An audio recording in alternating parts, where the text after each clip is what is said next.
제가 어렸을 때 인기 있었던 드라마 중에 하나가 전설의 고향이라는 드라마입니다. 혹시 기억하시는 분 있으시겠는데요? 뭐 귀신 이야기가 보통 나오는데 제가 이제 지금까지 인상 깊었던 장면이 하나 있습니다. 그 어떤 내용이었냐면 토종비결에 대한 내용이었어요. 토종비결은 앞으로의 그 뭐 미래를 알아맞추는 그런 책이잖아요. 그래서 근데 이제 그 내용이 어떤 내용이냐면 토종비결을 쓴 사람이 너무 잘 쓴 거예요. 그래갖고 모든 일을 다 맞추게 된 거예요.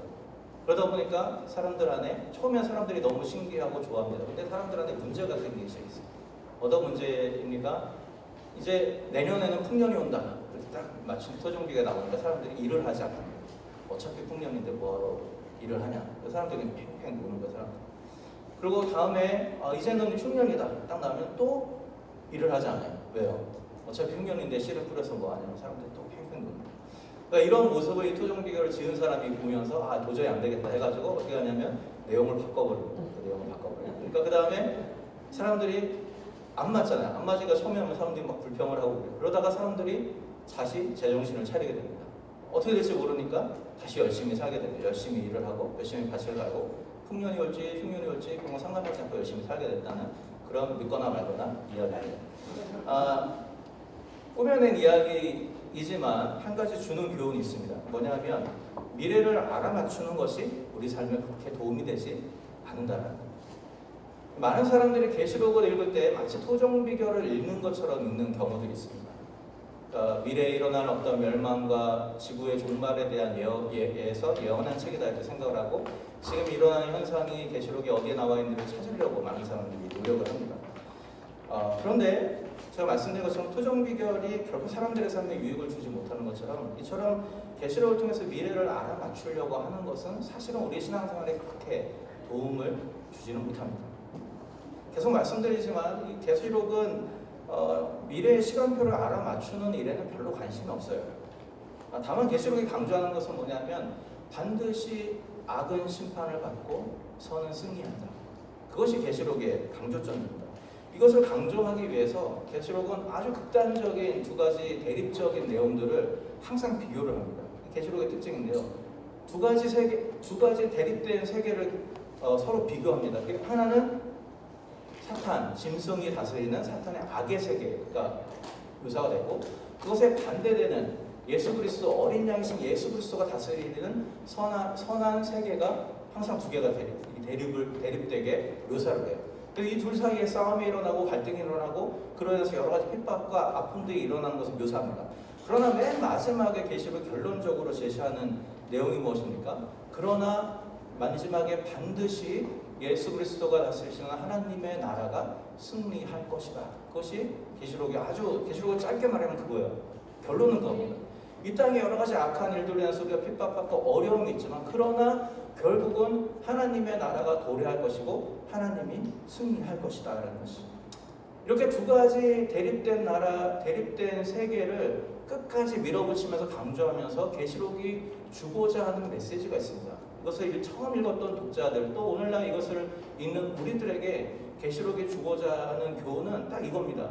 두 가지 세계가 있다. 너희는 어디에 속할 것이냐? 이거 어디에 속할 것이냐?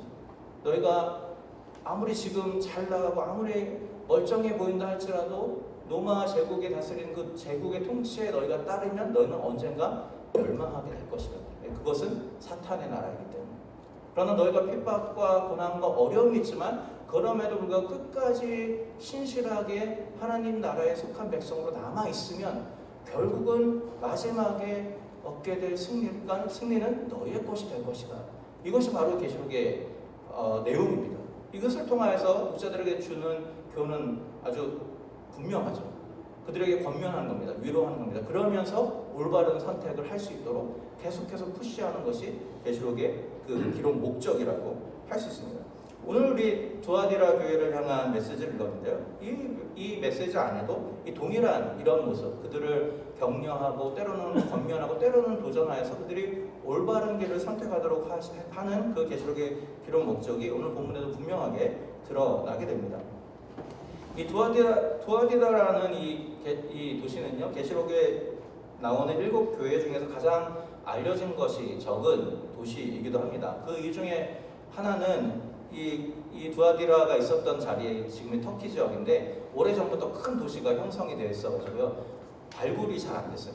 그러니까는 발굴해서 유적을 발견해야 그 당시에 두아디라가 어떤 모습인지 아는데 발굴이 잘 안 됐기 때문에 사람들이 두아디라에 대해서 갖고 있는 정보가 굉장히 적습니다.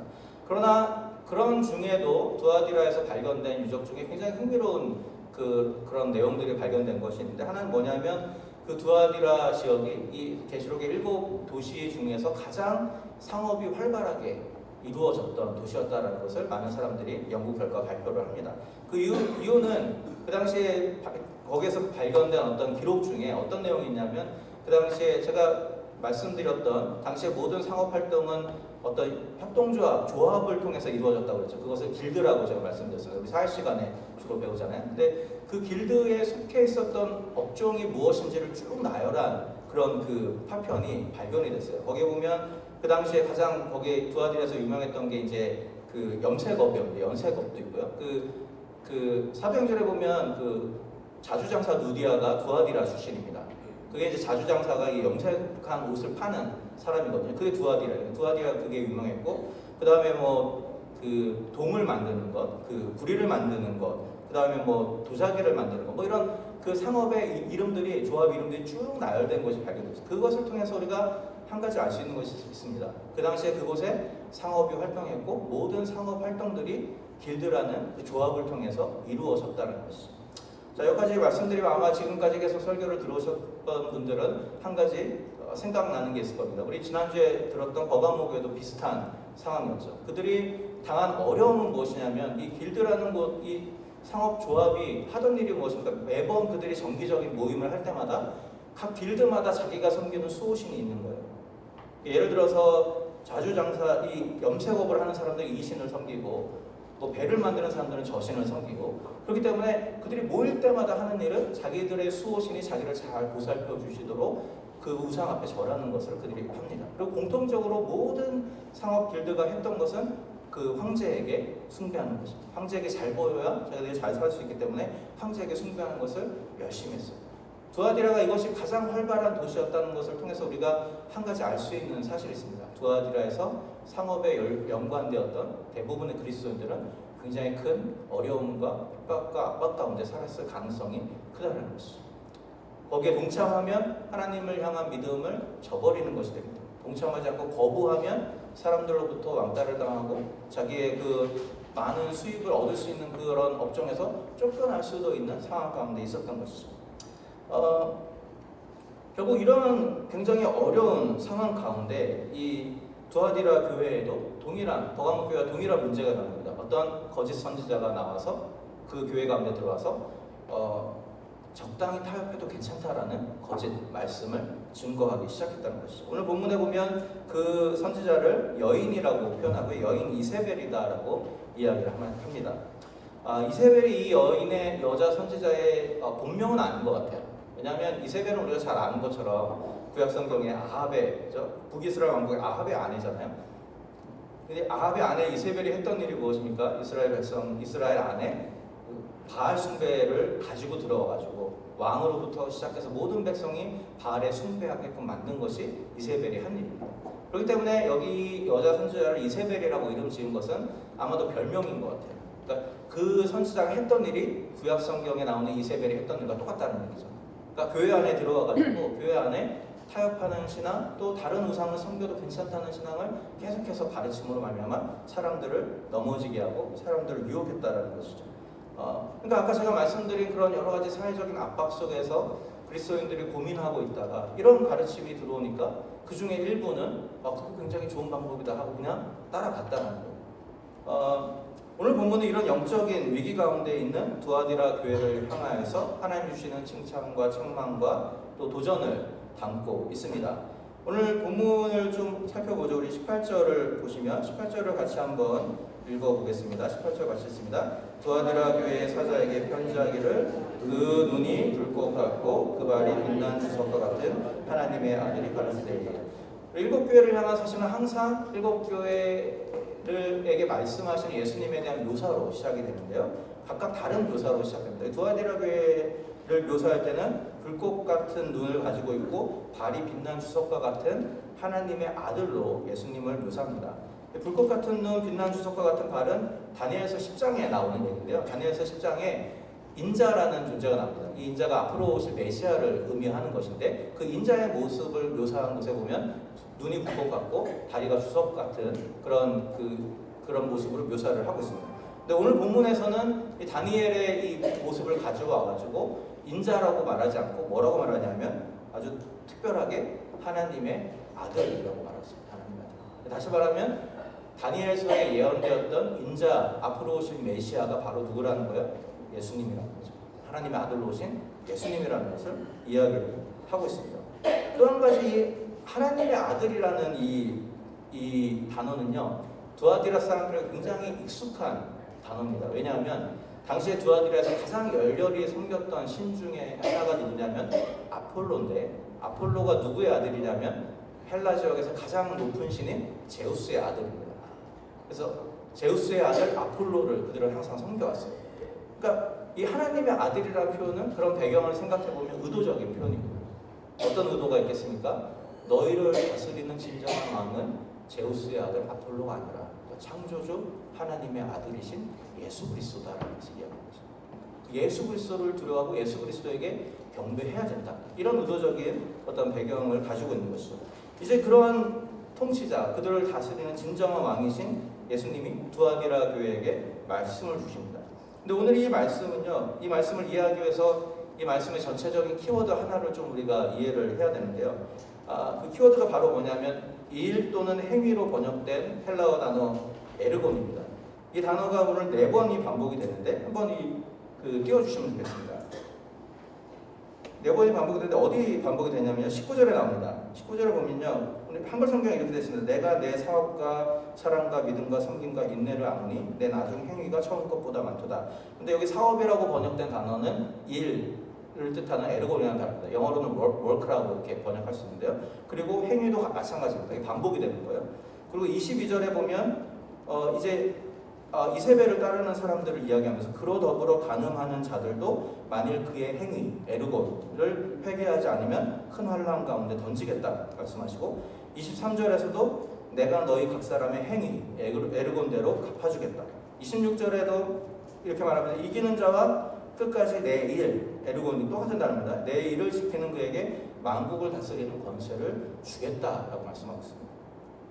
자, 이 짧은 구절 안에 일이라는 단어가 4번이 반복된다는 것은 성경에 이런 것이 나올 때는 우리 항상 여기에 분명한 가르침과 의도가 있다는 우리가 생각을 해야 됩니다. 그냥 성경에 아무렇게나 쓰여진 책이 아니기 때문에 그렇습니다. 그런데 자세히 살펴보면 이 행위, 일이라는 단어가 2가지 쌍으로 서로 다른 의미로 사용이 됩니다. 19절 여기 보시면 19절하고 26절에는 긍정적인 의미로 사용됩니다. 그죠? 이 19절에는 두아디라 교회가 칭찬받는 일이 무엇인지를 이야기하면서 그 긍정적인 의미로 일을 이야기하고요. 26절에서는 예수 그리스도의 일을 이야기합니다. 이게 긍정적인 의미로 사용되죠. 그런데 가운데 있는 22절과 23절에는 이세벨의 행위, 또 이세벨을 따르는 자들의 행위라는 의미로 부정적인 행위로 반복이 돼요. 그러니까 여러분 이 구조를 통해서 우리가 알 수 있는 사실이 있습니다. 계시록, 아까 제가 말씀드린 계시록은 2가지를 대립해서 항상 말한다고. 여기도 마찬가지입니다. 성도들의 좋은 행위, 예수 그리스도의 행위와 이세벨을 따르는 자들과 이세벨의 나쁜 행위가 서로 대조가 되는 것이죠. 이 대조되는 구조를 통해서 우리가 한 가지 알 수 있는 것이 있습니다. 이 본문이 말하고자 하는 핵심은 뭐냐면 이런 나쁜 행위와 이런 선한 행위가 있다. 너희들은 무엇을 붙잡을 것이냐. 이것을 계속해서 묻고 있다는 것이죠. 무엇을 붙잡을 것이냐. 그것이 오늘 본문의 핵심적인 내용입니다. 그래서 이런 컨셉을 가지고 오늘 본문을 한 절 한 절 좀 같이 살펴보면 좋겠습니다. 우리 19절로 다시 한번 넘어가 보시죠. 19절에 보면 19절 한번 읽어볼까요? 같이 읽겠습니다. 내가 내 사업과 사랑과 믿음과 섬김과 인내를 아노니 내 나중 행위가 처음 것보다 많도다.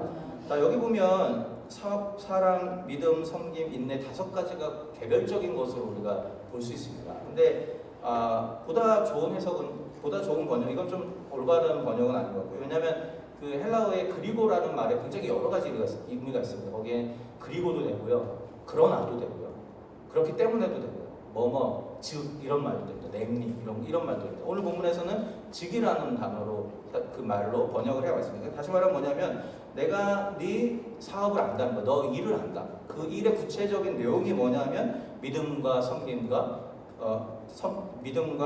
사랑과 믿음과 섬김과 인내다. 그러니까 너의 일, 즉 사랑과 믿음과 섬김과 인내를 내가 안다. 이렇게 번역을 해야 된다는 것이죠. 그런데 이제 여기서 말하는 믿음은요, 우리가 한 가지 기억해야 될 것은 계시록에서 말하는 믿음은 우리가 보통 믿음하면 어떤 느낌이 듭니까? 가장 먼저 떠오르는 것은 예수님을 믿음으로 구원받는 것이 떠오릅니다. 그런데 그것도 뭐 맞는 말이었는데 계시록이 말하는 이 믿음이라는 단어는 어디서 나온 단어냐면 신실함이라는 단어에서 나온 단어입니다. 그게 믿음으로도 번역되고 신실함으로 번역돼요. 근데 계시록의 문맥 속에서 믿음은 항상 어떨 때 쓰이냐면 힘들고 어렵고 고난 중에 있음에도 불구하고 끝까지 하나님을 향한 신실함을 놓지 않을 때 그것을 믿음, 신실함이라는 단어로 표현해요. 그렇기 때문에 더 좋은 해석은 믿음을 우리가 계시록에서는 신실함으로 공통적으로 바꾸는 것이 훨씬 더 문맥에 맞습니다. 그렇게 따지면 이렇게 번역을 할 수 있습니다. 내가 너희의 일을 안다. 그 일은 곧 너희의 사랑과 신실함과 섬김과 인내이다. 이렇게 말하죠. 사랑과 섬김은 하나님과 이웃을 대하는 그들의 태도입니다. 반면에 신실함과 인내는 핍박 가운데서도 여러 가지 그런 압박 가운데서도 끝까지 믿음을 놓지 않으려고 하는 그들의 투쟁과 연관이 되었습니다. 그렇죠?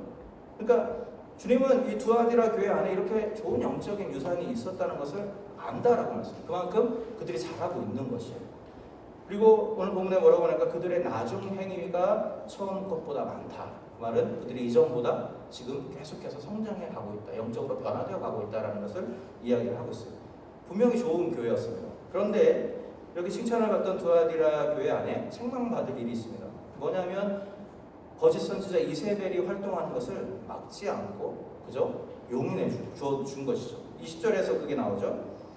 그러나 내게 책망할 일이 있노라. 자칭 선지자라는 여자 이세벨을 내가 용납함이니 그가 내 종들을 가르쳐 꿰어 행음하게 하고 우상의 제물을 먹게 하도다. 그래서 용납하다는 말은요 적극적으로 받아들였다는 말이 아닙니다. 마음에 안 들고 저거 좀 이상하다 싶지만 그냥 내버려 뒀다는 거예요. 그냥 터치하지 않았다는 의미입니다.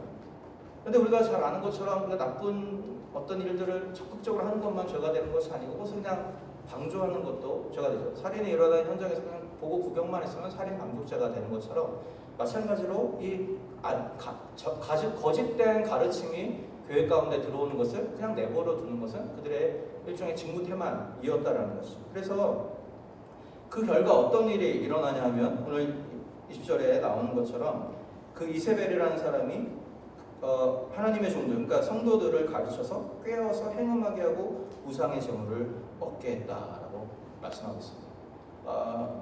그래서 꿰다라는 단어는요 계시록에서 예외 없이 항상 누가 하는 행동을 묘사하는 것이냐면 사탄과 사탄의 하수인들인 짐승들이 하는 행동을 묘사할 때 사용됩니다. 그들이 하나님의 백성들을 꿰어서 이 세상 사람들을 꿰어서 악을 숭배하게 하고 사탄을 숭배하게 하려고 만들 때 사용된 단어예요. 결국 이것을 통해서 우리가 알 수 있는 것은 이 두아디라 교회가 그냥 어떤 잘못된 가르침이 들어왔을 때 그냥 그것을 그냥 보고만 있었던 결과로 결국은 그 교회 안에 사탄이 활개치는 교회가 되었다는 것을 예수님이 말씀을 하고 있는 것이죠. 오늘 본문에 보면 아마도 이 이세벨의 활동이 잠깐 있다가 끝난 활동은 아닌 것 같아요. 왜냐하면 오늘 21절을 보면요 예수님이 이렇게 말합니다. 내가 그에게 이세벨에게 회개할 기회를 줬다는 거예요. 여기서 기회라고 번역이 됐지만 원래 단어의 의미는 시간이거든요. 그러니까 회개할 시간을 충분히 줬다는 거예요. 줬지만 회개하지 않았다는 것이죠. 그러니까 그 회개하지 않는 모든 기간 동안 두아디라 교회는 별로 한 일이 없어요. 이것을 막기 위해서 그냥 가만히 내버려 두었어요. 결국 그것으로 인하여서 다양한 사람들이 이 두아디라 교회 안에서 이세벨의 가르침을 따르게 되고 여러 가지 그런 사람들이 생기게 되었다라고 말하고 있습니다. 이어지는 22절과 23절에 보면 이 이세벨의 가르침에 동조한 몇 종류의 사람들을 소개하는데요. 22절에 보면 이세벨과 더불어 간음한 자들이 있었다라고 이야기를 말하고 있습니다. 여기서 말하는 간음은요 우리가 생각하는 어떤 성적인 문란함만을 의미하는 것이 아니고 여기서는 영적인 간음을 주로 의미합니다. 그러니까 우상을 숭배하는 것을 의미하는 거예요. 다시 말하면 이 이세벨이 와가지고 이렇게 이야기한 거죠. 야, 너희 그렇게 힘들게 살 필요 뭐 있어?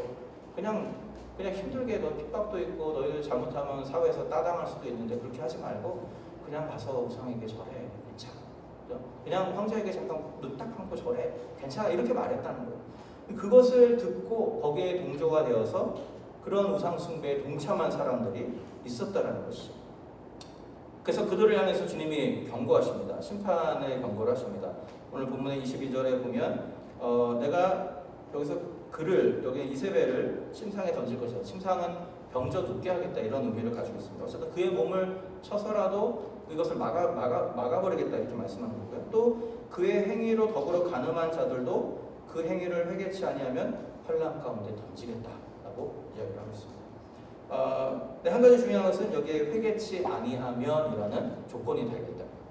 그들이 한두 번 그 우상에 절할 수 있고 실패할 수 있다는 것. 그러나 그들이 돌이키기만 하면 하나님은 언제든지 주님은 용서할 준비를 하고 있다는 것이죠. 용서할 준비를 하고 있다. 그런데 이세벨이라는 사람은 그것을 듣지 않았다는 것.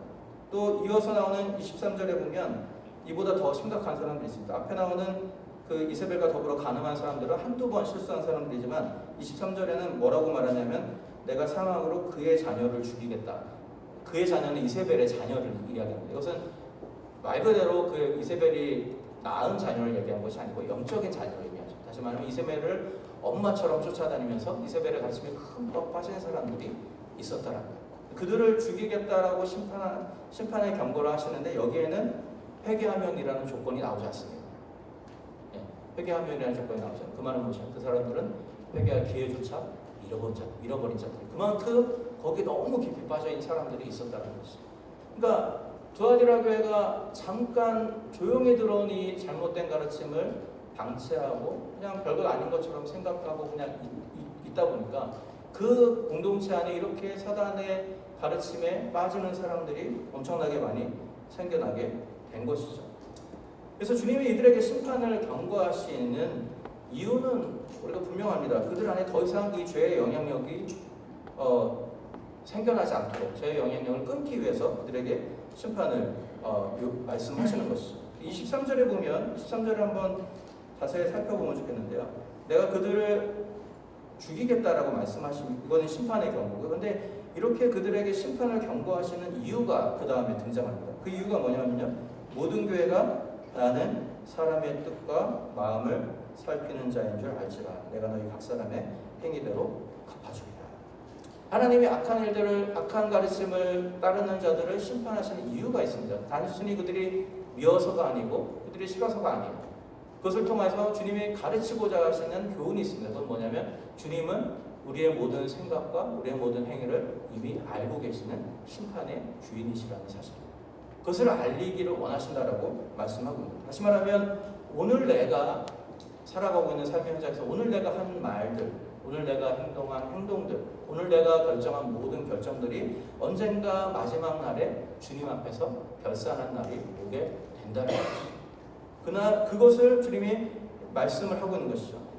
행한 대로 갚아준다라는 말은 이 구약 성경과 신약 성경에 자주 반복되는 말입니다. 이 말을 통해서 알리고자 하는 것은 뭐냐면 주님이 심판의 주님으로 우리 가운데 계시다라는 사실입니다.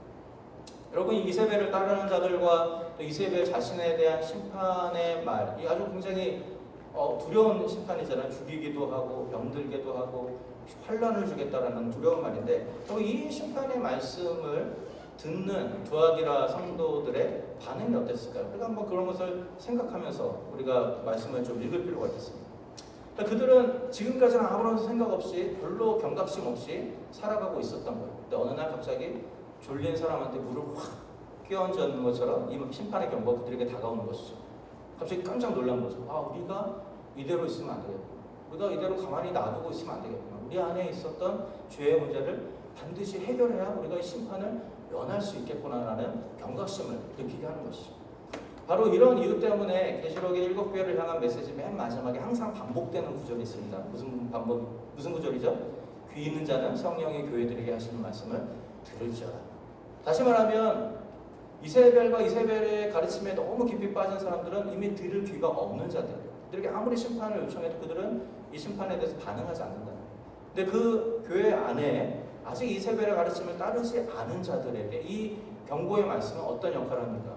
그 말씀을 듣고 그들이 경각심을 갖게 되는 거죠. 아, 이렇게 살면 안 되겠다. 이렇게 했다가는 우리도 여기에 말씀하신 이런 심판이 우리의 것이 되겠구나. 돌이켜야겠다. 라는 결단을 이끌어낸다는 것이. 바로 그것이 계시록의 기록 목적이고, 바로 그것이 계시록이 말씀하는 여러 가지 끔찍해 보이는 심판들이 기록된 이유인 것을 여러분들이 기억하실 필요가 있습니다. 그래서 오늘 본문의 24절부터 마지막 절에 보면요, 이제 그 귀 있는 자들에 대해서 말씀을 하는 거예요. 그래서 오늘 24절에 보면 이렇게 말하죠. 두아디라에 남아있어 이 교훈을 받지 아니하고 소위 사단의 깊은 것을 알지 못하는 너희에게 말한다. 사단의 깊은 것이라는 것은 이세벨이 가르치는 어떤 깊은 교훈을 말합니다. 그것을 아직 알지 못한다는 것은 그 말에 아직 깊이 빠지지 않았고 그 말을 인정하지 않은 사람들을 말하죠. 남아있는 자들이 있었다는 거죠. 그 남아있는 자들에게는 내가 다른 짐을 지우지 않겠다고 말합니다. 다만 한 가지 주님이 요청하신 것이 뭐냐면 25절입니다. 25절 같이 한번 읽겠습니다. 다만 너희에게 있는 것을 내가 올 때까지 굳게 잡으라. 너에게 있는 것을 굳게 잡으라. 그들에게 있는 것이 무엇일까요? 앞에서 예수님이 칭찬하신 그들의 행위를 말합니다. 그게 바로 사랑과 신실함과 섬김과 인내였던 것이. 어떤 상황 속에서든지 흔들리지 않고 믿음을 지키려고 했던 그들의 그 일, 그들의 행위를 굳게 붙잡으라. 주님이 오실 그날까지. 주님이 그들에게 요구하신 단 하나의 요구가 바로 이것이었습니다. 그러면서 25절로 연결됩니다. 26절로 연결됩니다. 26절에 이기는 자에 대한 약속이 나오죠. 26절, 27절 우리 같이 한번 읽어볼까요? 같이 읽겠습니다. 이기는 자와 끝까지 내 일을 지키는 그에게 만국을 다스리는 권세를 주리니 그가 철장을 가지고 저희를 다스려 질그릇 깨뜨리는 것과 같이 하리라. 나도 내 아버지께 받은 것이 그러하니라. 이기는 자에 대한 약속이요, 굉장히 중요한데 여기 보면 이기는 자에게 말하면 이기는 자가 누군지를 다시 설명합니다. 이기는 자와 끝까지 내 일을 지키는 자. 그렇죠? 이기는 자는 누구냐? 바로 끝까지 나의 일, 예수님의 일을 지키는 자라고 말하고 있습니다. 근데 제가 아까 말씀드렸죠. 여기서 말하는 일이라는 단어와 앞에 두아디라 교회가 지키고 있었던 일이 똑같은 일입니다. 그러니까 결국 여기서 말하는 예수님의 일이라는 것은 다른 어떤 것이 아니고 예수님이 칭찬한 예수님의 백성이라 반드시 해야 될 그 일, 바로 두아디라 교회가 하고 있는 사랑과 섬김과 신실함과 인내를 지켜나가는 것을 의미한다는 것이죠. 그것을 너희가 끝까지 지킬 때 너희는 이기게 된다는 것이죠. 그래서 끝까지 지키는 이기는 자에게 내가 만국을 다스리는 권세를 주겠다는 겁니다.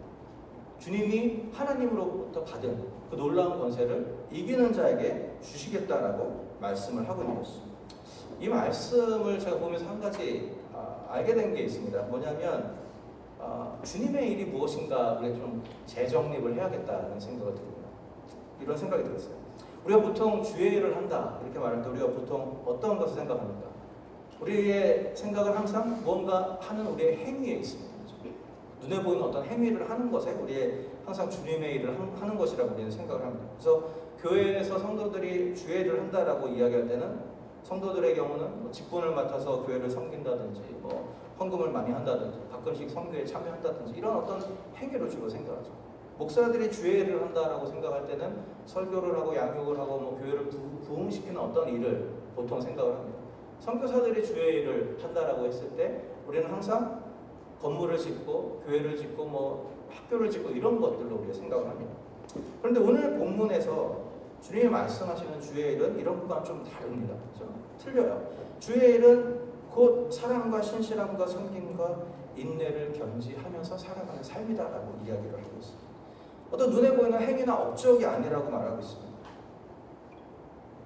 그러니까 진정한 주의 일이라는 것은 눈을 어떻게 드러나는 어떤 행위나 그런 것이 아니라 우리의 삶의 태도, 우리의 삶의 방식과 연관되어 있다는 것을 우리가 기억해야 한다는 것이죠. 그럼 나의 하루하루의 삶이 사랑과 섬김과 신실함으로 가득 차 있다면 여러분은 주의 일을 잘하고 있는 것입니다. 여러분 대단한 무슨 업적을 남기지 않더라도 대단한 많은 액수의 헌금을 하지 않고 여러분이 날마다 뭐 선교지에 가서 일을 하지 않는다 할지라도 여러분의 삶의 현장에서 사랑과 신실함과 믿음과 인내가 있으면 그것이 정말 우리가 주의 일을 하는 자들이라고 할 수 있다는 것이죠. 여러분 그렇기 때문에 우리 신앙에서 정말로 중요한 것은 우리가 어떤 업적을 남길까, 어떤 성공을 할까, 이것보다 더 중요한 것은 오늘 나의 하루하루의 삶이 정말로 주님 보시기에 신실한가, 거기에 있다는 것이죠. 여러분 우리가 자녀를 양육할 때도 마찬가지인 것 같습니다. 우리 자녀가 어떻게 성공해서 얼마나 대단한 인물이 되게 할 것인가. 특별히 이민사회에 있는 많은 우리 이민온 1세대 부모님들의 초점은 항상 거기에 맞춰져 있습니다. 근데 오늘 말씀을 통해서 우리가 좀 기억해야 될 것은 뭐냐면 정말로 진정한 주의 일을 잘하는 자녀들은 성공하고 무엇인가가 되고 주류 사회에 편입되고 이것이 중요한 것이 아니고 그들이 하루하루의 삶에서 얼마나 신실한 주의 백성으로 살아가는 그것이 정말로 그들의 신앙의 성패가 거기에 달려있다는 것을 오늘 말씀을 통해서 우리가 깨닫게 되는 것이죠. 여러분 이 신실함을 지키기 위해서 두아디라 이 교회가 치러야 될 대가는 굉장히 컸습니다. 제가 아까 말씀드린 배경을 우리가 생각을 해보면 알 수 있죠. 경제적인 불이익을 당할 수 있습니다. 황제를 숭배하지 않는 것 때문에 그들과 다르다는 이유로 여러 가지 왕따를 당하기도 하고 사회적으로 고립이 될 가능성이 있습니다. 그렇기 때문에 사실 이것은 이기는 것처럼 보이지 않습니다. 이기는 것이 아니잖아요. 그렇게 보면 실패하는 것처럼 보이고 성공하지 못하는 것처럼 보입니다. 그런데 주님은 말씀하십니다. 그것이 이기는 것이다. 그것이 이기는 것이다. 그렇게 사는 자가 만국을 다스리는 권세를 얻게 된다라고 말씀합니다. 왜 그렇죠? 네. 주님의 삶이 그런 삶이었기 때문에 주님이 죽으심을 통해서만 부활의 영광을 누리실 수 있었습니다. 주님의 고난을 통해서만 세상을 다스리는 만국의 영광, 만국의 권세를 누릴 수 있었던 분이 바로 예수님이세요. 예수님의 삶 자체가 이런 역설적인 승리의 삶이었습니다. 그렇기 때문에 주님이 예수님을 따른다고 말하는 자들에게 똑같은 것을 요구하시는 거죠. 너희가 이 땅에서 승리하는 게 아니라는 것이죠. 이 땅에서 잘 되는 게 잘 되는 것이 아니라는 거죠. 때로는 고난받고 때로는 실패 가운데 있다 할지라도 신실함을 지키며 살아가는 것이 진정한 승리이다. 진정한 영광이다라고 주님이 말씀하고 있는 것이죠. 그렇기 때문에 주님은 말씀하십니다. 이 땅에서 이기려고 하지 말라는 것이죠. 왜냐하면 이 계시록의 입장에서 볼 때 이 땅에서 이기는 것은 죄와 타협하는 방법밖에는 없다라는 거예요. 그렇기 때문에 주님은 도리어 지면서 살아라라고 말씀하셨습니다. 도리어 손해보면서 살아라라고 말씀하고 있는 것이죠.